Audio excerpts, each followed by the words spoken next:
జై శ్రీ గణేష్ అందరికైతే ఈ రోజు అయితే మనం ఖైరతాబాద్ పెద్ద వినాయకుని దగ్గర అయితే మళ్ళీ ఒకసారి వచ్చేసినాం. ఈ రోజు అప్డేట్ ఏంటంటే మొత్తం వర్క్స్ అయితే మన వినాయకుని దగ్గర కంప్లీట్ అయితే అయిపోయింది. మన బాలరాముడికి అయితే డీటెయిలింగ్ అయితే షురూ చేసిర్రు. ఇప్పుడే మన తిలకం అయితే పెడుతుర్రు బాలరాముడికి. దాని తర్వాత కళ్ళు ఇంకా కమ్మల దగ్గర డీటెయిలింగ్ అయితే చేస్తారంట గోల్డెన్ కలర్ తోటి.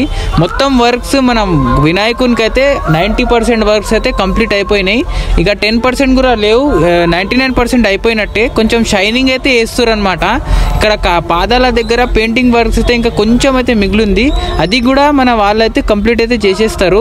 ఈరోజు డేట్ వచ్చేసి థర్డ్ అన్నమాట, 3rd సెప్టెంబర్కి అయితే అందరు పెయింటర్స్ అయితే వెళ్ళిపోతారు. దాని తర్వాత మన వినాయకుడు అయితే మొత్తం అయితే కంప్లీట్గా తయారైపోతాడు. ఇప్పుడైతే 5th అయితే మన ఆగమన్ ఉంది. మన వినాయకునికి అయితే ఫస్ట్ టైం అయితే ఆగమన్ చేస్తున్నారు 5th డేట్కి. ఆ డేట్కి అయితే మన ఛానల్ మీద అయితే నేను లైవ్ అయితే వస్తా. అందరైతే వాచ్ చేయండి, సబ్స్క్రైబ్ చేసి లైక్ చేసి అయితే చేసేయండి. ఈ రోజు నుంచి అయితే లైవ్ అయితే రెగ్యులర్గా అయితే వస్తూనే ఉంటాను. తొందరగా అయితే సబ్స్క్రైబ్ చేసి మన ఛానల్ని పక్కనున్న బెల్ ఐకాన్ అయితే ఆన్ చేసుకోండి. మన వినాయకుని లెఫ్ట్ సైడ్ చూసుకుంటే రాహుకేతు విగ్రహాలు కూడా రెడీ అయితే అయిపోయినాయి. కలరింగ్ పార్ట్ అయితే మొత్తం అయితే రెడీ అయిపోయింది. కింద అయితే ఇట్లా కొంచెం అయితే ఉంది, అది కూడా ఇప్పుడైతే పెయింట్ చేసేస్తాడంట. మన స్వామివారి గణేష్ వారి పాదాలు అయితే ఇంకా పెయింట్ చేయలేదు, అట్లనే ఉంచారు కొంచెం, అది కూడా పెయింట్ అయితే చేసేస్తారంట.